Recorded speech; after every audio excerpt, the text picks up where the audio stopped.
Good day, everyone. We are the Group 5, and we are going to report about the gram-positive rods with generally low level pathogenicity, and Eileen Verano will report about that.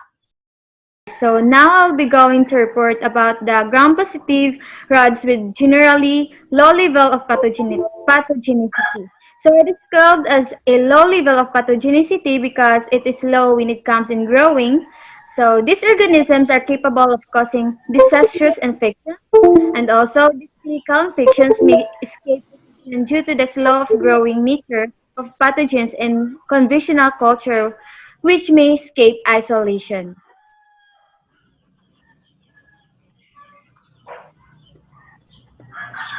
So, there are bacteria that are rarely involved in infections and normally infect only persons with defective immune defenses. Recent years have seen considerable changes in their classification and nomenclature, still an ongoing process. Many of these bacteria are part of the normal dermal and mucosal flora. They are frequently found in sampled materials as contaminants, but also occasionally cause infections. Some of these bacteria are designated by collective terms such as diphtheroid rods or coroniform bacteria. So first that they actinomyces pathogens. So this can cause infections in the cutaneous and subcutaneous purulent infections. So cutaneous relates to affects the skin, and then subcutaneous that it refers to being below the skin or penetrating injury injections or intravenous line.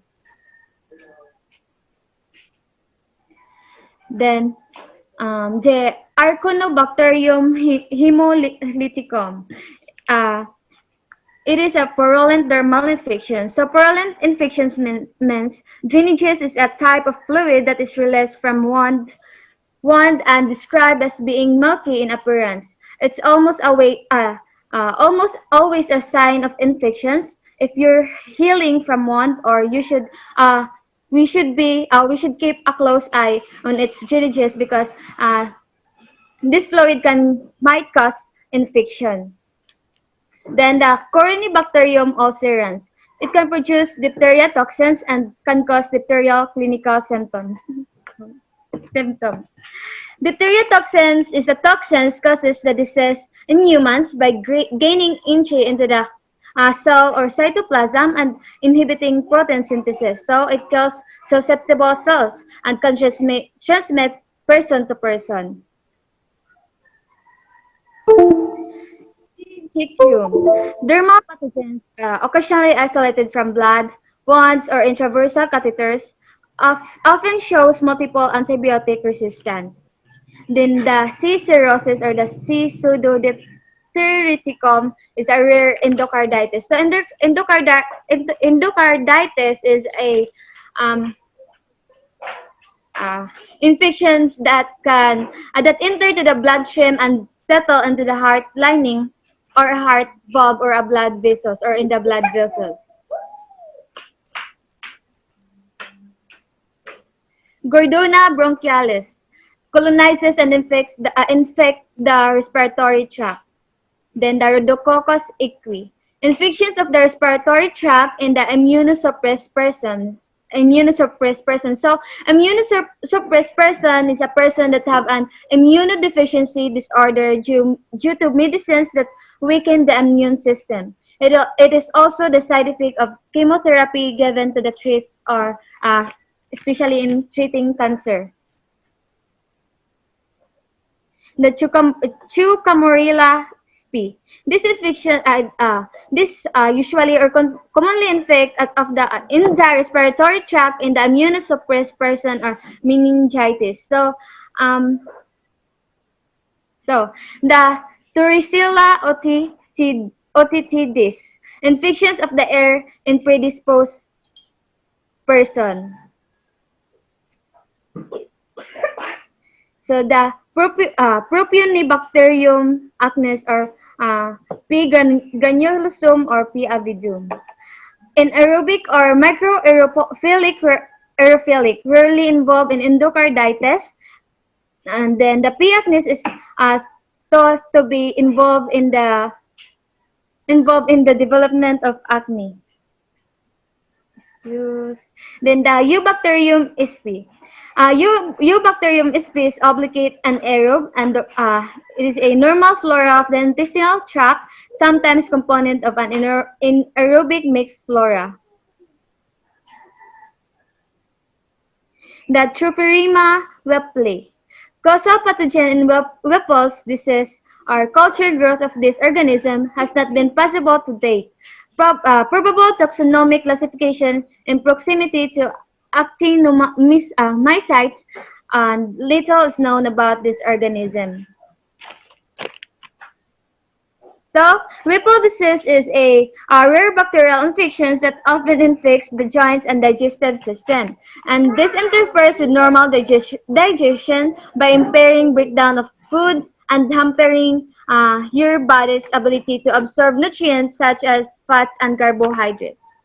Then the Mobilonchus mulleri or M. cortesi, obligate anaerobic and colonizes the vagina. Frequently isolated in bacterial vaginosis together with a Gardnerella vaginalis and other bacteria. So,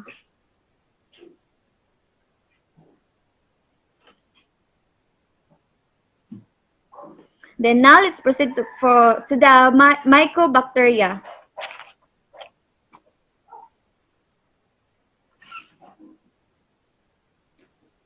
So Mycobacteria are slender rod bacteria that are stained with special differential stains. Once the staining has taken, they cannot be destained with dilute acid, hence the designation acid is fast. So, in terms of human disease, the most important mycobacteria are the tuberculosis bacteria. So, these are the common infections or disease that encountered for the Mycobacteria infections, which is the tuberculosis. Then now let's proceed for the tuberculosis. Tuberculosis can be grown on lipid-rich culture mediums. Their generation is 12 to 18 hours, and initial droplet infections result in a primary tuberculosis localized mainly in the apices of the lungs. The primary disease developed in the Ghon focus or Ghon's complex. So 90% of primary infection foci remain clinically silent. 10% of persons infected primary tuberculosis progresses to the secondary stage, or the reactivation or organ of tuberculosis. After a few months or even years, which is characterized by extensive tissue necrosis, for example of this is the pulmonary caverns. So, the specific immunity and allergy that develop in the course of infections reflect to lead lymphocyte functions. The allergy is measured in terms of the tuberculin reaction to check the inapparent faulty infections with TB or tuberculosis. So the diagnosis of the tuberculosis is, this can be diagnosed, or the diagnosis of tuberculosis requires identification of pathogen by means of microscopy and culturing.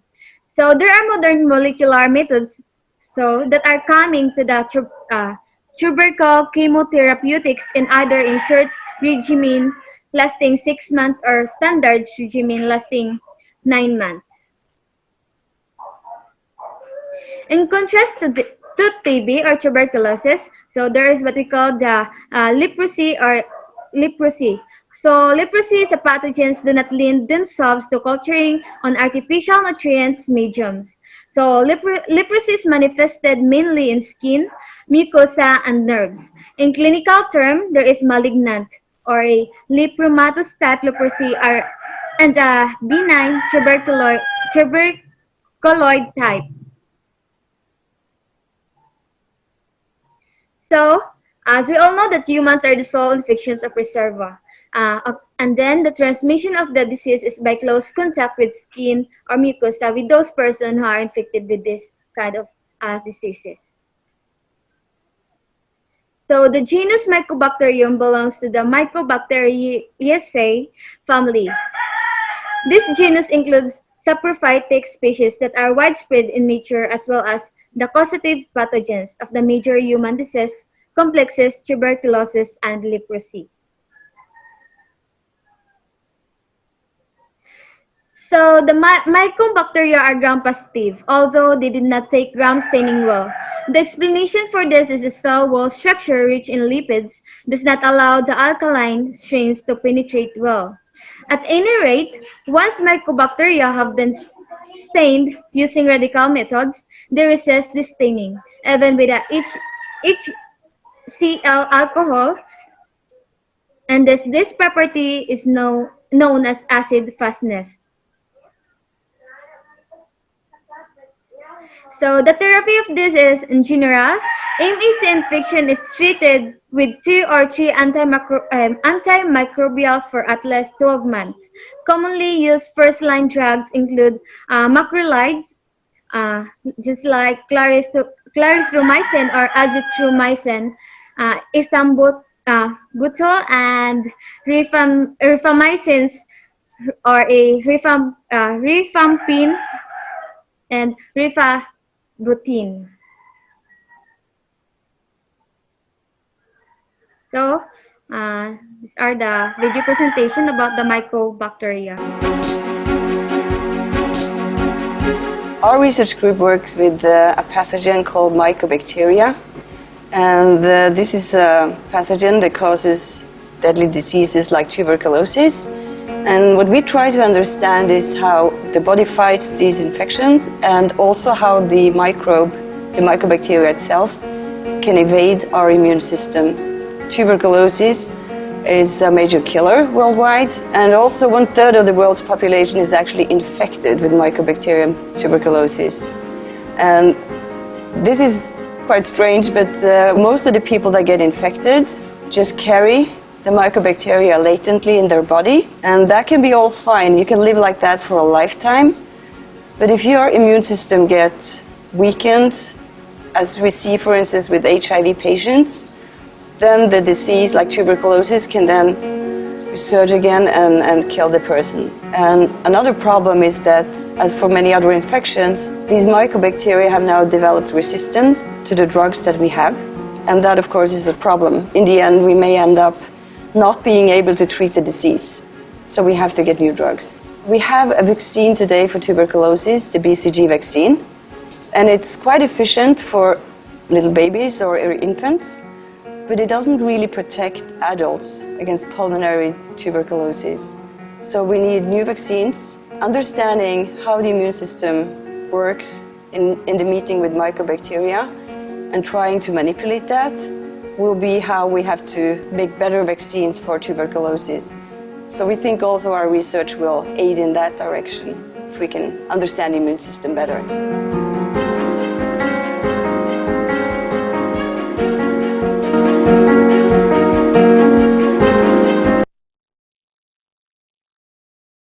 So next is the Mycobacterium tuberculosis, or it is one of the species of the Mycobacterium, and this causes the tuberculosis disease. So a little history about the tuberculosis bacteria. So the tuberculosis bacteria complex includes the species of Mycobacterium tuberculosis, the Mycobacterium bovis, and the rare species or which is the Mycobacterium africanum. Tuberculosis, which is a disease long known to man by R. Koch way back in 1982, based on the regular isolation of pathogens from lesions or scratches and wounds. So tuberculosis is unquestionably among the most intensively studied of all human diseases due to the fact that tuberculosis can infect practically any organ in the body.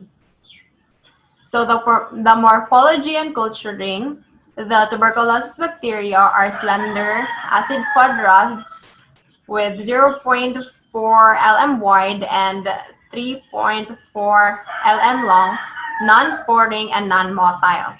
They can be stained with special agents such as Zale-Nielsen, quinine, or the fluorescence. and the generation time is approximately 12 to 18 hours, and it can be incubated for 3 to 6 or 3 to 8 weeks at 37 degrees Celsius until proliferation becomes macroscopically visible. So as you can see in the picture, the um, that is the TB, TB or the tuberculosis bacteria under the microscope.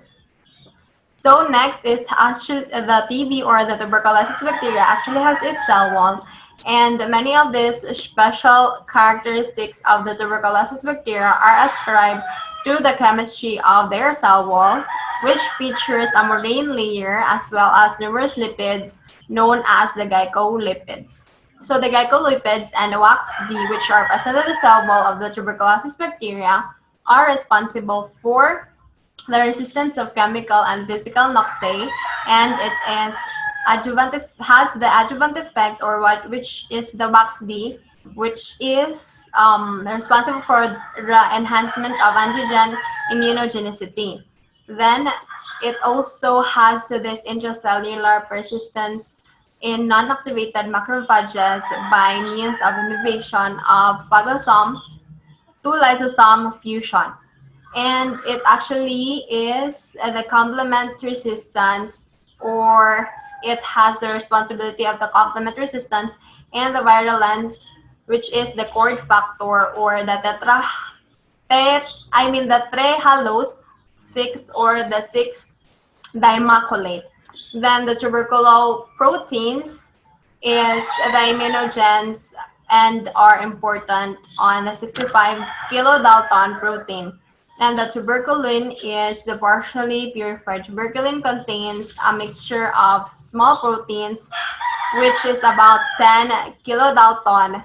And the tuberculin is also used to test the TB or the tuberculosis bacteria exposure, and it is in a delayed allergic reaction. And also the polysaccharides is of unknown biological significance.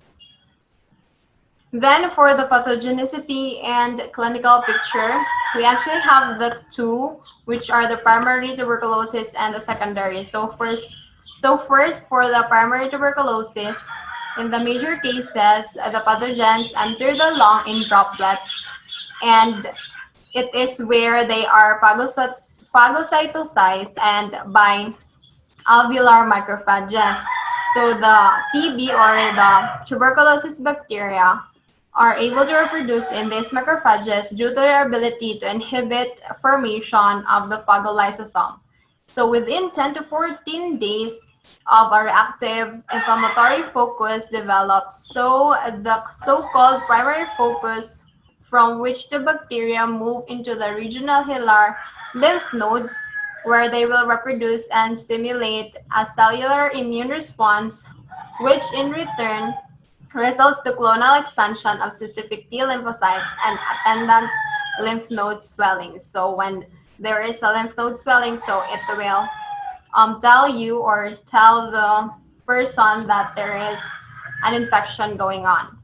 So the GONS complex or the primary complex or the PC develops between 6 to 14 weeks after infection, and at the same time granulomas form at the primary infection site and in the affected lymph nodes, and the macrophages are activated by the cytokine or cytokine MAF or the macrophage activating factor. A tuberculin allergy also develops in the macroorganism. So this is the picture or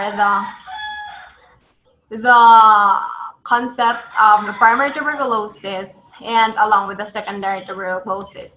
So the primary tuberculosis first is aerogenic, and this can have the primary infection, and then after the primary infection it will go into the primary complex or the Go complex stage, which has the primary infection plus the lymph nodes, which eventually will result into the miliary tuberculosis or the localized foci or the granuloma.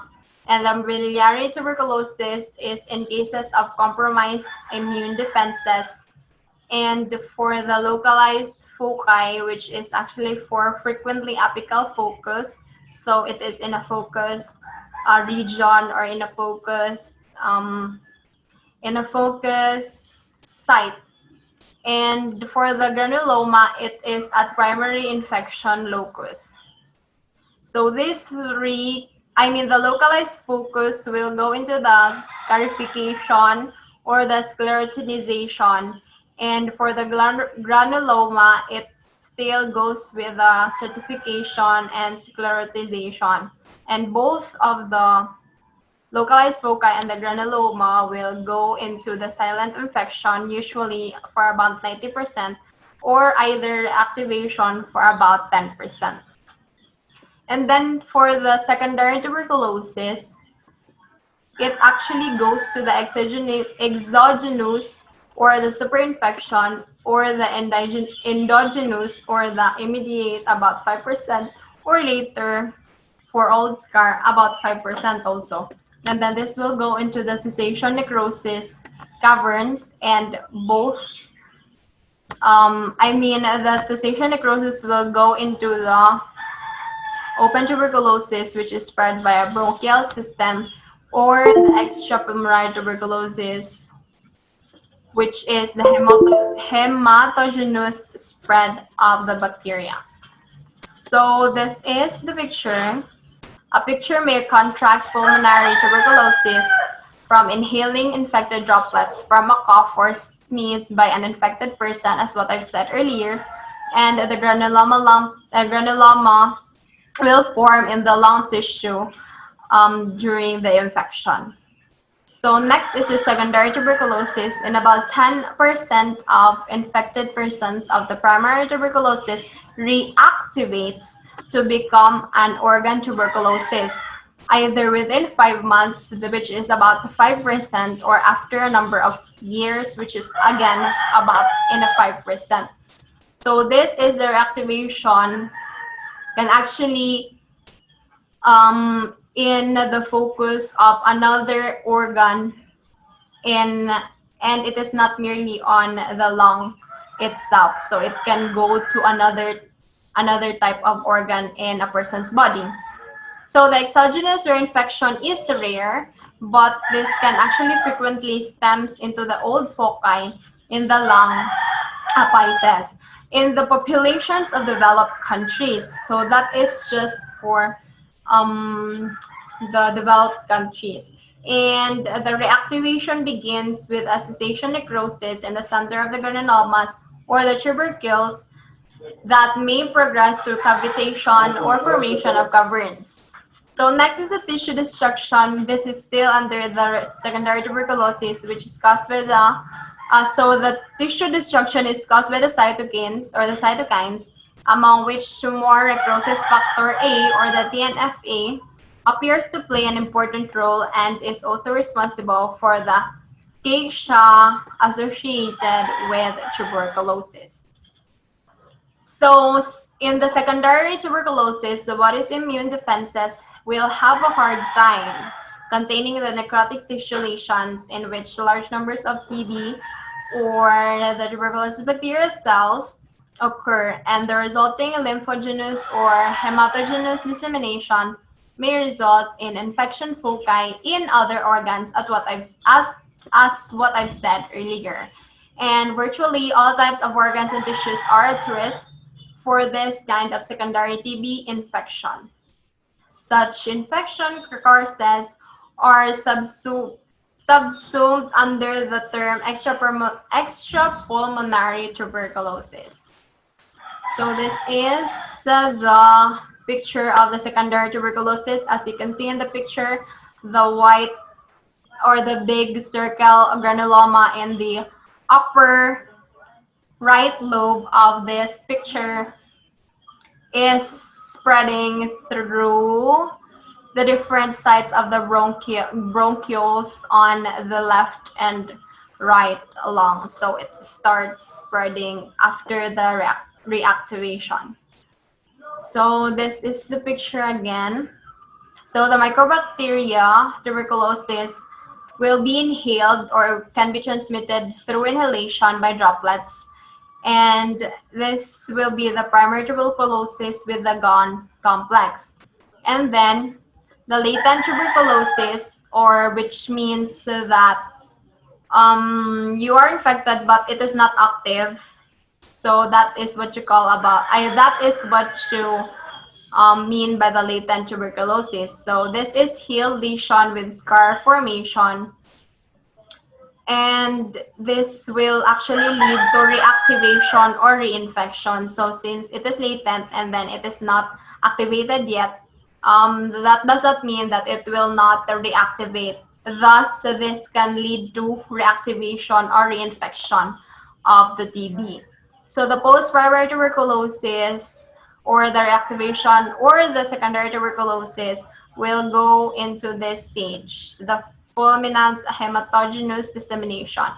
And if so, we actually had the latent tuberculosis, which is an active one, and we also have the progressive or the active tuberculosis. So it is an active TB. It will not go into the reactivation stage, so thus it will surely go directly on the fulminant hematogenous dissemination, and it will actually still go to the miliary tuberculosis or the lungs and other organ systems, as what I've said earlier. So next is, for the immunity of the TB, humans show the considerable degree of genetically determined resistance to TB. Besides the inherited faculty, an organism acquires an incomplete specific immunity during the initial exposure or the first infection, rather. So this acquired immunity is characterized by localization of the TB at an old or new infection focused with limited dissemination, or the Cox phenomenon, and is solely a function of the T lymphocytes. The level of immunity is high while the body is fending off the disease. Yes, it is actually a good idea or the good function, but it will eventually falls off rapidly afterwards. So it will eventually lead to a falling off of the immunity afterwards.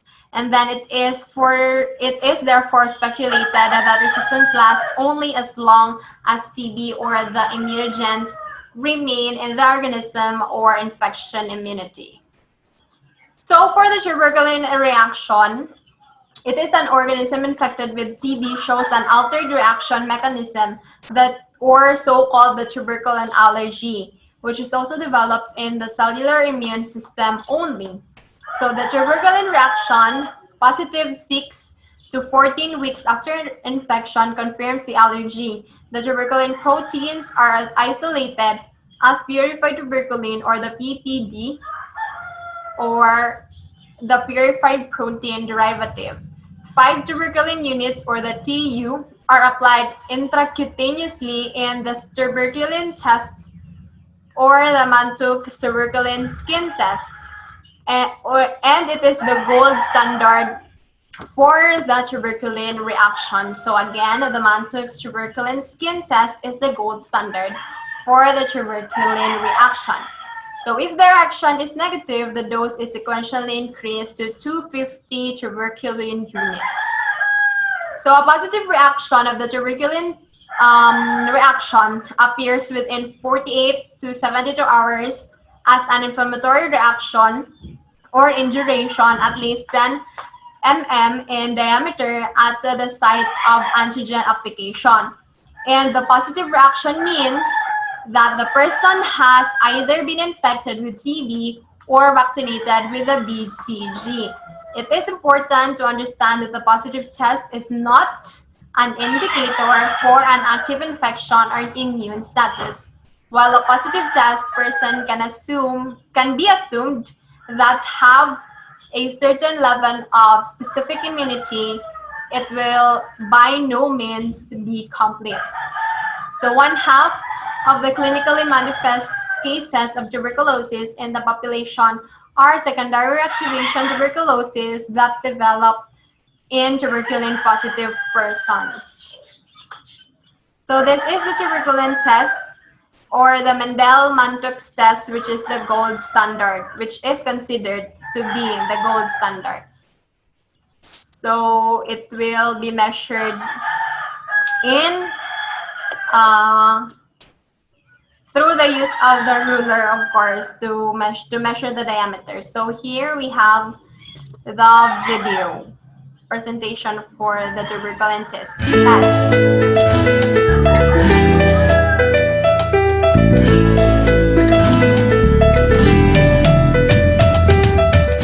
It is important that the Manitou TB skin test be done correctly and read accurately. It takes practice to be good at doing this. Your skill in administering the test, reading the results, and responding appropriately are important to the control of tuberculosis. Prepare for the test by gathering the necessary supplies and equipment. Meet with the client to explain the test, obtain informed consent, and make certain there are no contraindications to giving the test. Answer any questions and ensure the client can return within 48 to 72 hours to have the skin test read. Begin with hand hygiene, then check tuberculin has been stored according to guidelines and has not expired. Draw up exactly 0.1 milliliters of tuberculin. Clean the injection site with an alcohol swab and let dry.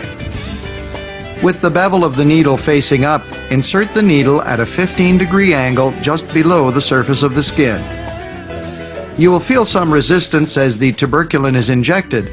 Placed correctly, the injection will produce a wheal 6 to 10 millimeters in diameter. If a wheal this size does not appear, the test must be repeated 5 to 10 centimeters from the first site or on the opposite arm. Dispose of the needle in a biohazard container. Gently dab any blood with a cotton ball, do not press on the wheal, and do not cover the site with a Band-Aid. Remove gloves, perform hand hygiene, and complete required documentation. Observe the client for 15 minutes for possible allergic reaction. Read the TB skin test 48 to 72 hours after tuberculin is administered. Begin with hand hygiene. Under good lighting, examine the client's arm. Lightly palpate the site to feel for a hard, raised, and dense area of swelling or induration. If no induration, document as 0 millimeters. If induration is found, locate the edges of the induration on the transverse axis of the arm, the same direction as the watch band. Use a ballpoint pen held to a 45-degree angle to mark the outer edges of the induration. The pen will stop at the edge of the induration. Use a caliper ruler to measure the diameter of the induration. Document in millimeters of induration. Redness can occur with or without induration and is not included in the measurement. Document any blistering with or without induration. This may indicate an allergic sensitivity. Caution is advised regarding subsequent testing. Complete documentation of the skin test result. Provide a record for the client. If appropriate, advise client of any next steps. This chart helps to determine a positive result and therefore reportable to public health. Staff will consult with you regarding the significance of the reading. Induration of 0 to 4 millimeters is considered positive if the client has HIV infection with immune suppression and the likelihood of TB infection is high. For example, the client is from a population with a high prevalence of TB infection, is a close contact of an active contagious case, or has an abnormal chest X-ray. Induration of 5 to 9 millimeters is considered positive if the client has HIV infection, is a close contact of an active contagious case, is a child suspected of having tuberculosis disease, has an abnormal chest X-ray with fibronodular disease, or has immune suppression as a result of TNF-alpha inhibitors or chemotherapy. Induration of 10 millimeters or more is considered positive in all other situations. Let's review. Prepare by gathering necessary supplies, getting informed consent, and making sure the client can return within 48 to 72 hours. To give the test, first wash your hands and don gloves. Be sure the tuberculin has not expired, clean the injection site with alcohol, and inject just below the surface of the skin, checking for a wheal of 6 to 10 millimeters. Read the test by checking the arm for induration. No induration is recorded as 0 millimeters. If there is induration, mark edges with a ballpoint pen, then measure diameter with a caliper ruler. If the result is positive, report promptly to the Public Health Unit. In some circumstances, a second TB skin test is done 1 to 4 weeks after an initial negative result. This should be done for persons who may require subsequent testing, such as healthcare and correctional workers at time of hire, people who are new residents of a long-term care facility or retirement home, or for people who are traveling to a TB endemic country for a prolonged period of time. It is important that the Mantoux TB skin test be done correctly and read accurately. It takes practice to be good at doing this. Your skill in administering the test, reading the results, and responding appropriately are important to the control of tuberculosis.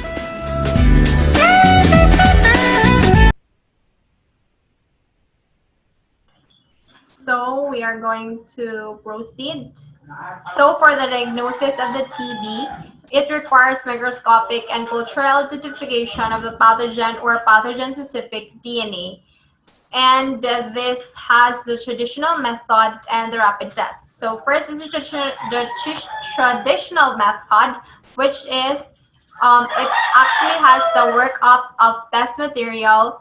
For example, in N-acetyl L-cysteine, NaOH, or the NALC, NaOH method to liquefy viscous mucus rather, and eliminate rapidly proliferating accompanying a flora, followed by centrifugation to enrich the concentration.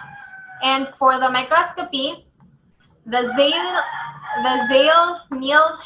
Nielsen and or the Oramine fluorescent staining is used. So this method produces rapid results but has a low level of sensitivity and specificity for the acid rods only. So for the culture on special solid and in special liquid mediums, and the time requirement for this is about 4 to 8 weeks. And the identification by chemical tests with pure culture if necessary, and the time requirement is about 1 to 3 weeks. And the resistance tests with pure culture has the time requirement for about 3 weeks. So next is the rapid methods under the diagnosis of the TB.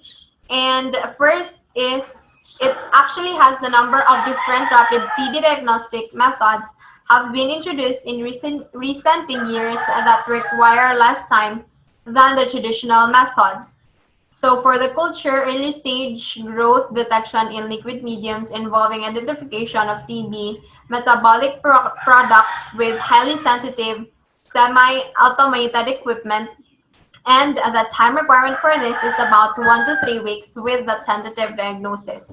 So next is for them the identification, analysis of cellular fatty acids by means of gas chromatography and of mycolic acids by means of HPLC, and the time requirement for this is about 12 days with a pure culture. And next is the DNA probes used to identify Mycobacteria, tuberculosis complex, and other mycobacteria. So the time requirement for this is several hours with a pure culture. And the resistant test, use of semi-automated equipment for the proliferation or non-proliferation determination in liquid mediums containing standard anti-tuberculotic agents. And the time requirement for this is about 7 to 10 days. So as you can see, the traditional method is way more time consuming than the rapid tests. And we have the table here, scheme for chemotherapy of tuberculosis. We have the initial phase, and the standard scheme for that is isoniazid, rifampicin, and the ethambutol. And months is for about 2 months, and a short scheme. We also have the isoniazid, rifampicin, and the ethambutol, and with the pyrazinamide or the PZA, which is for about 2 months again. So for the continuation phase, it's the standard scheme, which is for the isoniazid and the rifampicin, which is for 7 months, and the isoniazid and rifampicin for about 4 months for the continuation phase. So the alternative in cases confirmed in INH sensitivity or mild clinical picture, initial treatment with a combination of fixed INH plus RMP plus PZA for 2 months. And the direct identification in patient material for the molecular methods used for the direct detection of the M. tuberculosis complex in uncultured test material. These methods involve amplification of the research sequence. And the therapy for this is the previous method of long-term therapy in Santoriums has been replaced by standardized chemotherapy, often on an outpatient basis.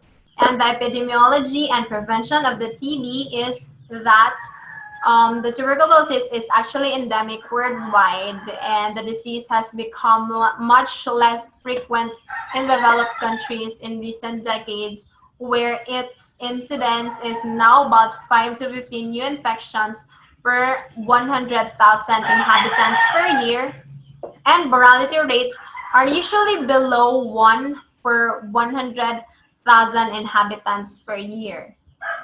And it is seen from a worldwide perspective, however, tuberculosis is still a major medical problem, and it is still. It is estimated that every year approximately 15 million persons contract tuberculosis and that 3 million die of this disease. The main sources of infection is a human carrier, and there are no healthy carriers, to be specific. And the diseased cattle are not a significant source of infection in the TB bacteria. So the transmission of this disease is generally direct, in most cases by droplet infection, as what I said earlier, and the indirect transmission can be via dust or milk, which is the other tuberculosis in cattle and is exception rather than the rule. The incubation period is 4 to 12 weeks of this bacteria. And the exposure prophylaxis, patients with open tuberculosis must be isolated during the secretory phase. The secretions containing TB must be disinfected, and the tuberculous cattle must be eliminated. So for the disposition prophylaxis, an active vaccine is available that reduces the risk of contracting the disease by about one-half. It contains the live vaccine, BCG, or the Bacillus calmette urine vaccine, and this is what I mentioned earlier. So the vaccination of tuberculin-negative persons induces allergy and incomplete immunity that persists for about 5 to 10 years. In countries with low levels of tuberculosis prevalence, the advisory committees on immunization practices no longer recommend vaccination with BCG since, again, it has a low level of tuberculosis on the area. So next is the preventive chemotherapy of clinically inapparent infections or the latent tuberculosis bacteria infections or the LTBI. With INH, over a period of 6 months, have proved effective in high-risk persons such as contact persons who therefore became tuberculin positive. In tuberculin positive persons with increased susceptibility or the immunosuppressive therapy, the therapy radiologically confirmed residual tuberculosis, compliance with the therapeutic regimen is a problem in preventive chemotherapy. So we actually have the video for this part.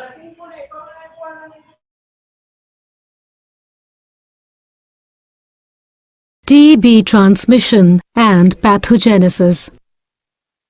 Tuberculosis is an infection which spreads through the droplets from the cough of an infected person, which remain in the air for several hours.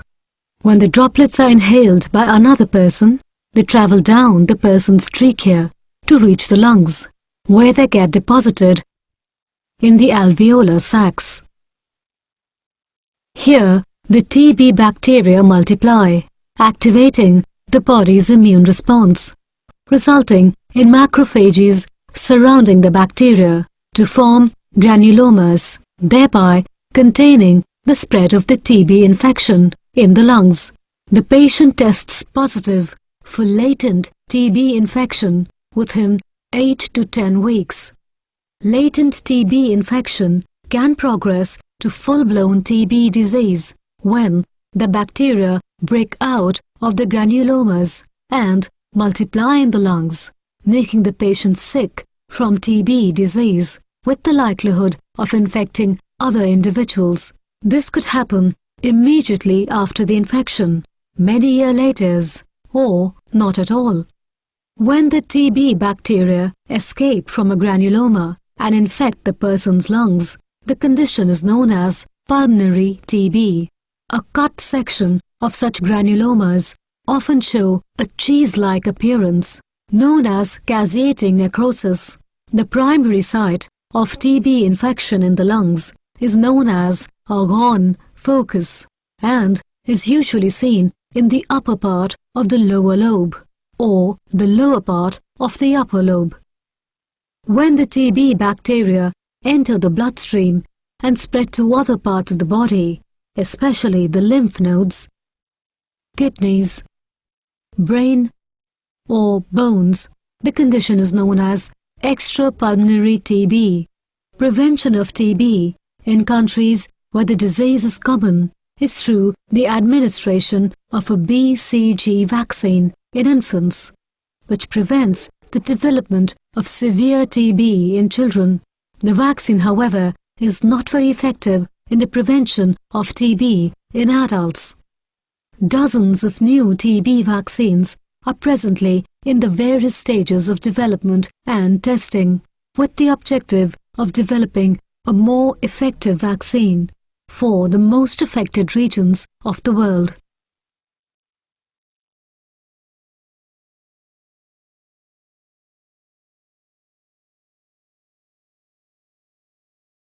So now for leprosy or the Mycobacterium leprae. So the leprosy bacteria or leprosy, or also known as the Hansen's disease. This is a chronic infectious disease which they are microorganisms that has a predilection for the skin and nerves. So this is a non-fatal leprosy is one of the most causes of non-traumatic peripheral neuropathy worldwide. Morphology and culture. Mycobacterium leprae or Hansen 1973, it is a causative pathogen of leprosy. In morphological terms, these acid-fast rods are identical to tuberculosis bacteria.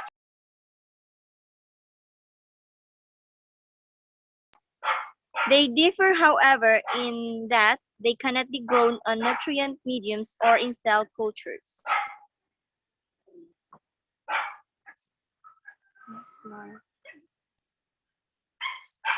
So this is the image of leprosy bacteria, and the green image and the red image is the Hansen disease.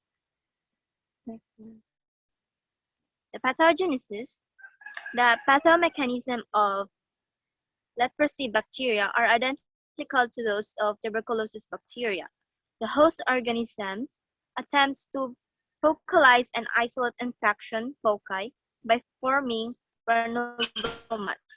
The leprous granulomas are histopathologically identical to tuberculosis granulomas. High counts of leprosy bacteria are often found in the macrophages of the granulomas. The immune defenses mobilized against a leprosy infection are strictly of the cellular type. The lepromin skin test can detect a post-infection allergy, though this is not a very specific to those positive reactions in cases where there are no evidence of leprosy infection. So those persons' immune response variants are likely to blame for the clinical distinct infection course types can be seen. So for the clinical picture, leprosy is manifested mainly on the skin, mucosa, and peripheral nerves. So this tuberculoid leprosy, or the TL, is benign and non-progressive form characterized by spotty dermal lesions, while the lepromatous leprosy, or the LL form, on the other hand, is characterized by malignant, progressive, coarse with nodular skin lesions and cord-like nerve thickenings that finally lead to neuroparalysis. So this is the image of tuberculoid leprosy, where it is a benign and non-progressive form of the disease characterized by a spotty dermal depigmentation.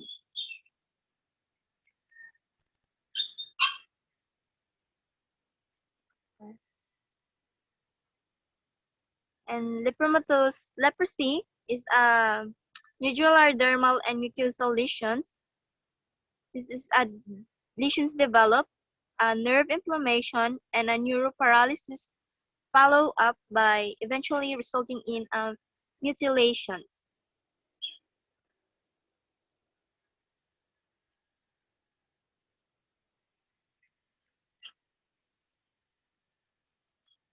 Now for diagnosis, detection of the pathogens in the skin or nasal mucosa scrapings under the microscope using the Zell-Nelson staining. The molecular confirmation of the DNA sequence specific to leprosy bacteria in a polymerase chain reaction is possible. Now, the therapy, the paucibacillary forms are treated with dapsone plus rifampicin for 6 months. The multibacillary forms require treatment with dapsone, rifampicin,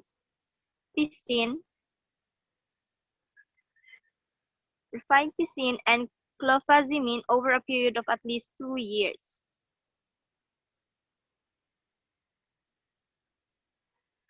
So the epidemiology and prevention. Infected humans are the only source of infection. The details of transmission pathways are unknown.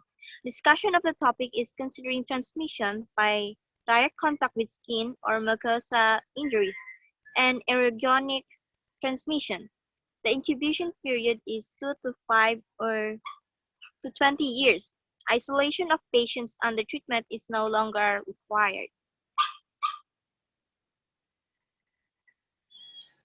Now, an effective epidemiological reaction requires early recognition of the disease in contact persons by means of periodical examinations by every 6 to 12 months up to 5 years following the contact.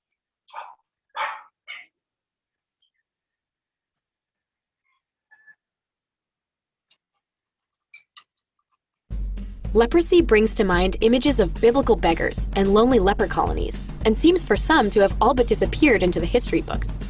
But leprosy still haunts many parts of the world, and there's an absurd amount that we don't know about the disease.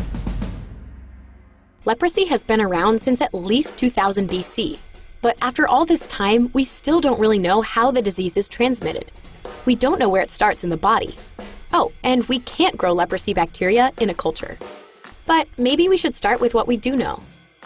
My name is Cressida Madigan. I'm an assistant professor at UC San Diego in the molecular biology section, and I work on leprosy and other neurological infections to try to understand how these infectious agents are damaging our nervous system during infection.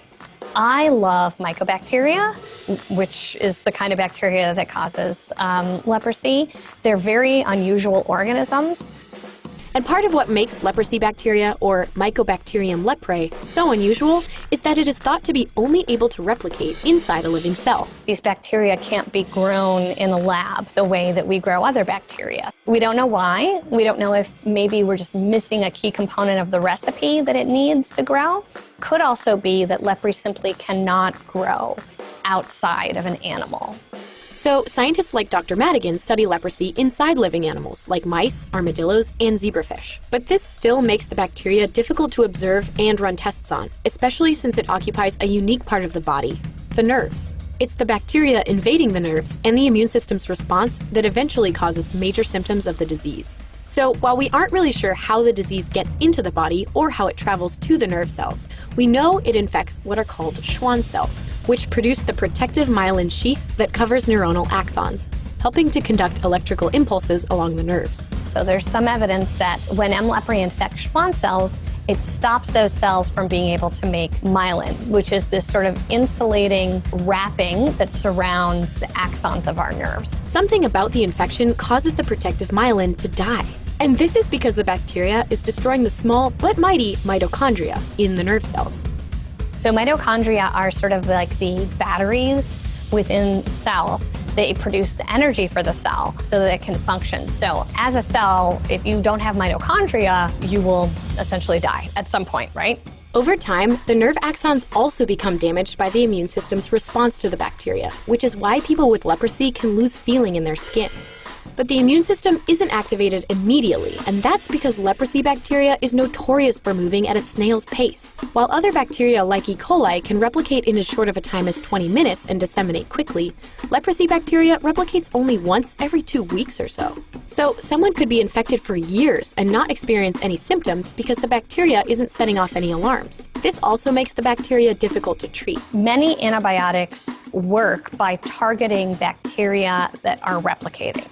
So if you're a bacterium and you're not replicating, then you will be naturally resistant to several classes of antibiotics. To treat the disease, you'd have to take a cocktail of various antibiotics daily for up to 2 years to make sure the drugs hit the bacteria at the exact moment it's trying to replicate.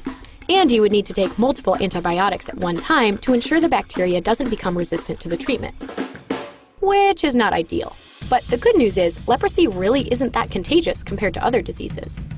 Part of the stigma of leprosy is that this disease is very contagious, but that's actually not true. In fact, you need to be around someone with leprosy for a long time to catch the disease.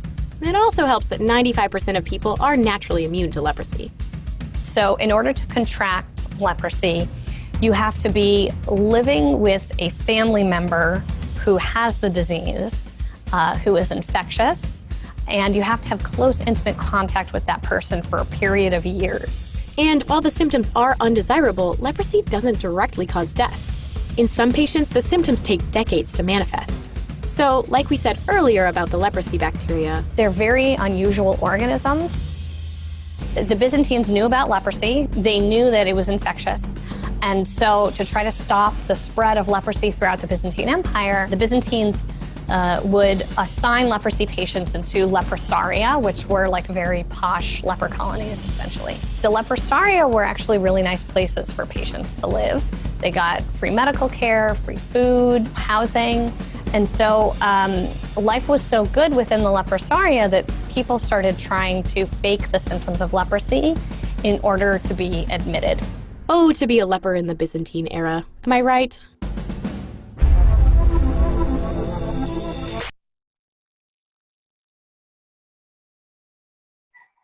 Now, addition to that, leprosy is now rare in socially developed countries, although it is still frequent in developing countries. Now, for the non-tuberculosis mycobacteria, or known as the NTM, the mycobacteria that are neither tuberculosis nor leprosy bacteria are categorized as atypical mycobacteria, or the old designation. The non-tuberculosis mycobacteria, or the NTM or MOTT, the mycobacteria other than the tubercle bacilli. So the morphology and the culture In their morphology and staining behavior, the NTM are generally indistinguishable from tuberculosis bacteria, the rapidly growing NTM. Their culturing characteristics are also similar to TB. Some species proliferate only at 308 Celsius, or the NTM are frequent inhabitants of the natural environment like water and soil, and also contribute to human and animal mucosal flora. Most of these species shows resistance to the anti-tuberculoid agents in common use.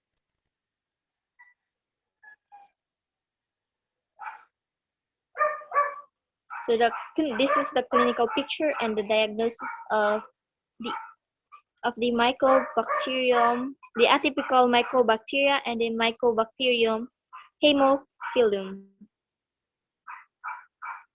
So some NTM species are apathogenic. Others can cause mycobacteria in humans that usually follow a chronic course.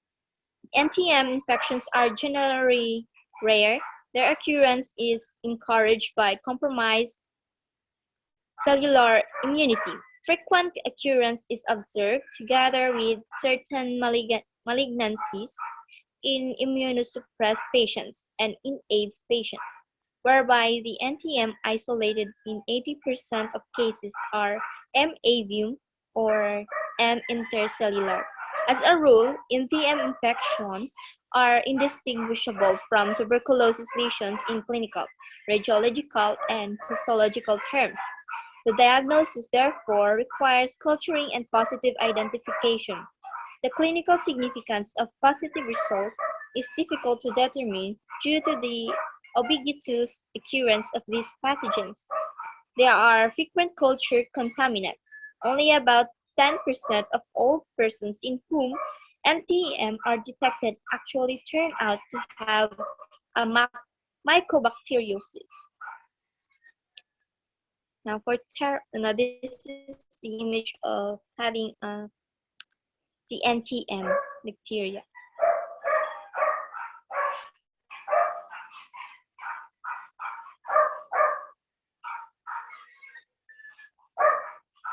Now, for therapy, surgical removal of the infection focus is often indicated. Chemotherapy, it depends on the pathogen species. For instance, a triple combination example for ethambutol and rifampicin, or for resistant strains, a combination of 4 to 5 anti-tuberculoid agents can be used.